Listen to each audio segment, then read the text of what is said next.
Bismillah, fellow Gambians. It's your brother and countryman, Ousainou. Today, the 18th of February 2025, marks 60 years since the end of colonial rule in the Gambia. Should we commemorate or celebrate this event? Is the question on many people's lips. Whilst our pro-independence leadership and generation did their part in decolonizing our motherland of the physical presence of the British colonialists, it is incumbent upon our generation to ensure the cultural and economic decolonization. The events of 18th February 1965 could best be described as a ceremonial or symbolic granting of self-rule to the people of the Gambia by the British colonialists, whilst withholding the essence of what would make the Gambia truly independent, our sovereignty. The Gambia cannot claim to be independent, whilst the four key elements of a sovereign people are not yet achieved, namely, cultural sovereignty. This involves the core defining identity, intrinsic norms, and values established through our culture, religion, and learned history. Food sovereignty, to define our own diet and develop and implement policies necessary for the production of core food crops for local consumption, whilst ensuring the value addition that will build industry and spur economic growth. Energy sovereignty, the energy needs of a nation with abundance of potential in solar energy, hydropower, biomass, and waste-to-energy, as well as wind energy, needs to be leveraged upon. Technological sovereignty. This can only be realized by building the human capital, thus producing a critical mass of innovative and solution-oriented population that will develop the necessary technologies needed for real and sustainable industrialization and usher the Gambia into the fourth industrial revolution.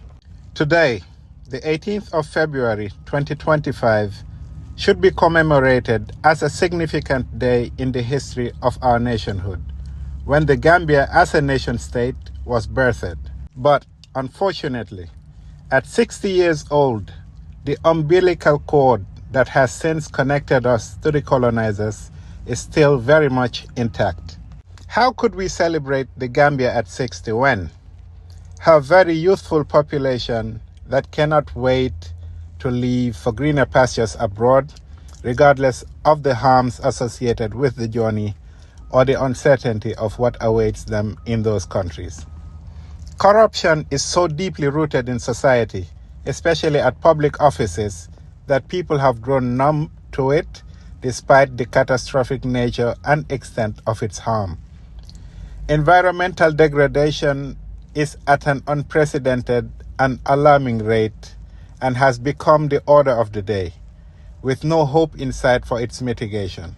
The value system our society was once endowed with has disappeared, leaving one wondering how the Gambia would succeed without its occupants espousing integrity, honesty, respect for tradition and culture, respect for the rule of law, God consciousness, patriotism, respect for humanity and life, i.e. animals and the environment.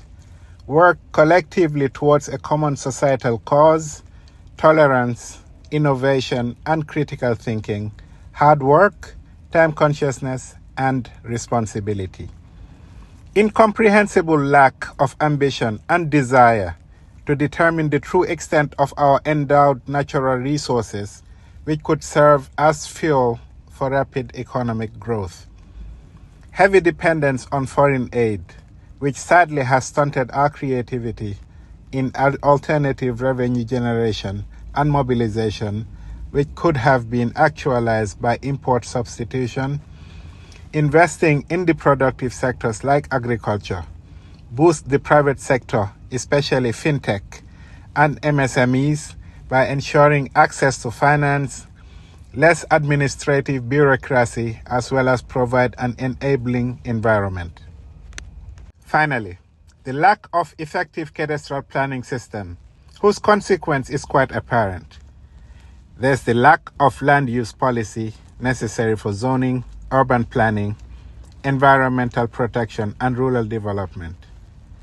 Environmental degradation, deforestation, and loss of arable land, increase in litigations and conflicts related to land issues, inefficient infrastructure development.